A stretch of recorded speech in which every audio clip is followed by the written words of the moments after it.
BJP ने जो तरक्की किया है, जिस तरीके से कोस्टल रोड है, अटल सेतु है और बहुत सारी चीजें हैं। मेरा आपसे एक सवाल है, आप बीजेपी की तारीफ कैसे कर सकते हैं?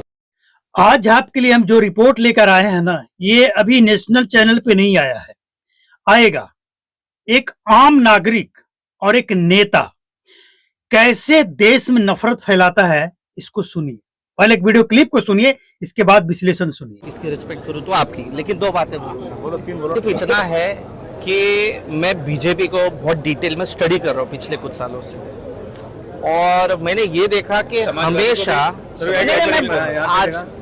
मैंने हमेशा से ये देखा हो कि बहुत सालों से मुसलमान यानी कांग्रेस एक सोच थी जिससे हम पले बड़े थे, और वो सोच यानी कांग्रेस कभी तरक्की के लिए वोट्स नहीं मांगती थी कि हम बहुत ये काम कर रहे हैं, सीलिंग के लिए वोट्स दो, इसके लिए वोट दो, उसके लिए वोट दो। मुसलमान के वोट से खुद का हक समझ के लेती थी, उसके खिलाफ एक ताकत खड़ी रहना जरूरी था।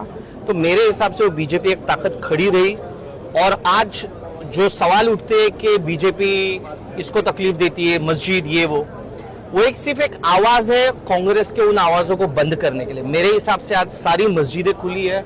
मैं तो मुंबई में कोई भी मस्जिद में जाके नमाज पढ़ता हूँ, मुझे तो कभी कोई तकलीफ नहीं होती है। मैं कोकण से हूँ, कोकणी मुसलमान हूँ, मैं मराठी भी बोलता हूँ, मुझे कोई तकलीफ नहीं देता, या अगर हिंदी भी बोलूँ। देखो, एक चीज है, इलेक्शंस में कहीं ना कहीं धर्म ये चीज हिंदुस्तान में चल रहा था, वो चल रहा है और वो चलते रहेगा, जैसे अमेरिका में काले गोरों का मसला है। बाकी मुझे ऐसा लगता है आज बीजेपी ने जो तरक्की किया है, जिस तरीके से कोस्टल रोड है, अटल सेतु है और बहुत सारी चीजें हैं, तो मैं तरक्की के सपोर्ट में बीजेपी वाला हूँ, आपके विरोध में नहीं हूँ। जी बोलिए।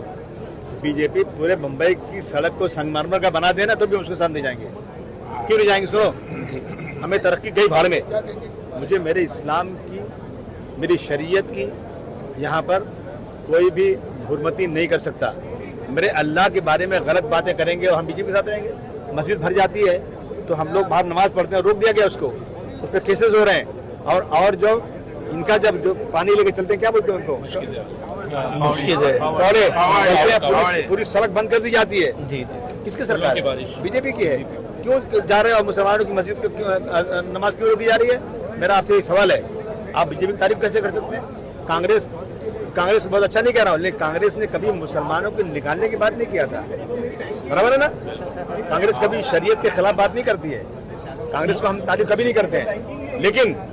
लेकिन बीजेपी अगर जो है ना, अभी क्या बताऊं, बीजेपी बिल्कुल नफरती पार्टी है। उसका सुबह से शाम तक मुसलमानों को बदनाम करना। आप बताइए, किसके जमाने में ये मुल्क जो था सोने की चिड़िया था? बीजेपी के जमाने में था क्या? नहीं, वो तो मुगल में था। मुगल में था। मुगल किसके जमाने में हमारी सरहद अफगानिस्तान तक थी? किसके जमाने में हमारा जीडीपी 25% था? उसका नाम लेकर तो आप जेल चले जाएंगे। टीपू सुल्तान कौन थे? उसका नाम लेकर आप जेल जाइए। बीजेपी कर रही है। बताइए क्या कहना है आपका? मुफ्ती साहब आप बताइए, आप तो न्यूट्रल हो। नहीं, मेरा क्यों न्यूट्रल है? न्यूट्रल है ना, मेरा हमारे साथ है। दीन की बात करना, लोगों को छोड़ने का काम करना।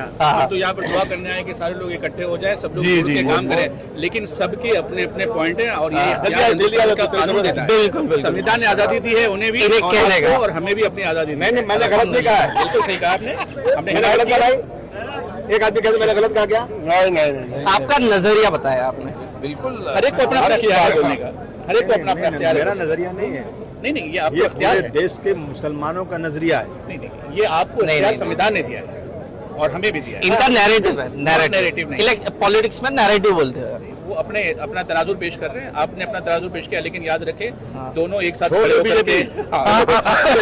मैं आपसे पहले आपने जिसे सुना, इसका नाम है अक्की खातिब, और इसके बाद दूसरा जो व्यक्ति सामने से बोल रहा है, उसका नाम तो सब जानते ही हैं, असीम आजमी, जो कि समाजवादी पार्टी का नेता है मुंबई में, महाराष्ट्र का। अब इन दोनों का बयान सुनने के बाद आप ये अच्छी तरह से समझ गए होंगे कि एक आम नागरिक जिसको राजनीति से लेना देना नहीं है, वो किस तरह से खुले दिल से वो सच्चाई सामने रख रहा है जो वो खुद महसूस किया है, किसी के कहने पे नहीं, दबाव में नहीं। और इसके बाद जब ये आदमी बोलना शुरू करता है कि बीजेपी की तारीफ कैसे कर सकते हो? अगर वो पूरे मुंबई के सड़कों पे टाइल्स भी लगा देना तो भी हम उसकी तारीफ नहीं करेंगे। यह है सोच। और समझिए इसके बाद जो वो अक्की खातिब उसकी मुंह देखते हुए जिस तरह से हाँ में हाँ मिलाता, और वो समझ गया कि यहां पे बहस करना मतलब भैंस के आगे बीन बजाने जैसा है। वो समझ गया कि हाँ में हाँ मिलाकर निकलने में ही भलाई है, कोई फायदा नहीं है इन जाहिलों के सामने कुछ बोलने से। वो अच्छी तरह समझ गया।